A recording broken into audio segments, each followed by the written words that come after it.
Praise the lord. ఈరోజు దేవుని వాక్యము యోహాను రాసిన మొదటి పత్రిక 1వ అధ్యాయము 7వ వచనము. యేసు రక్తము ప్రతి పాపం నుండి మనలను పవిత్రులుగా చేయను. మరి ఇక్కడ యోహాను ఈ పత్రిక రాస్తూ అక్కడున్న ప్రతి ఒక్కరిని ఉద్దేశించి మాట్లాడుతున్నాడండి. మరి ఎవరి పాపములను ఆయన రక్తం చేత కడుగుతాడు, పవిత్రులుగా చేస్తాడనంటే మనం ఆయన వెలుగులో నడిచినప్పుడు మాత్రమే, ఆయనతో అన్యోన్య సహవాసం గలవారమే ఉన్నప్పుడు మాత్రమే మన ప్రతి పాపమును ఆయన రక్తంలో కడిగి పవిత్రులుగా చేస్తాడండి. చూడండి, ఇక్కడ 7వ వచనం మొదటి నుంచి చదివితే అన్యోన్య సహవాసం గలవారై ఉండాలి. ఎల్లప్పుడూ నిరంతరము ప్రతి క్షణము ప్రతి సెకండ్ కూడా సహవాసం దేవునితో ఉన్నవారికి మాత్రమే పాపం నుంచి విడుదల ఉంటుంది. ఆయన రక్తంలో కడగబడడానికి అర్హతను పొందుకుంటాము. మన సహవాసం ఎవరితో ఉంటుంది? మన సహవాసము యేసుక్రీస్తు వారితో ఉంటుందా, లోకంతో ఉంటుందా? ఎవరితో ఉంటుంది?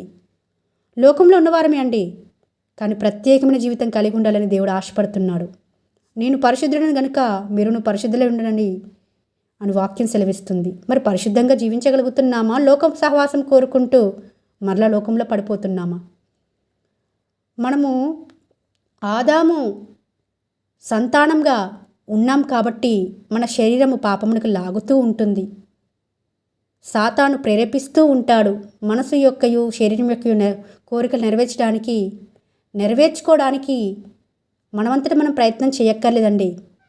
సాతాను మనల్ని దేవుళ్ళ నుంచి బయటికి లాగడానికి కుయుక్తులు పన్నుతూ ఉంటారు. ఎందుకంటే యుక్తి గలవాడు కదండి సాతాను, చాలా యుక్తి గలవాడు.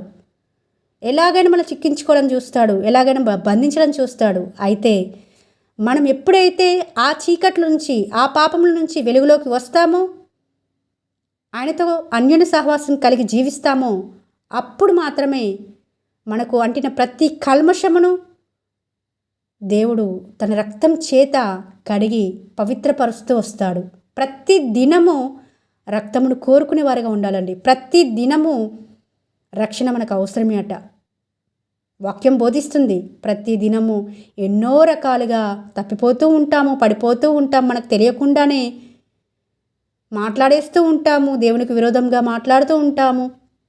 వాటన్నిటిని బట్టి దేవుని దగ్గర క్షమాపణ కోరుకొని, ఆయన రక్తమును కోరుకొని, నన్ను పవిత్రపరచండి ప్రభువా, నన్ను పరిశుద్ధీకరించిన ప్రభువా అంటే దేవుడు ఎవ్వరిని త్రోసివేయడండి.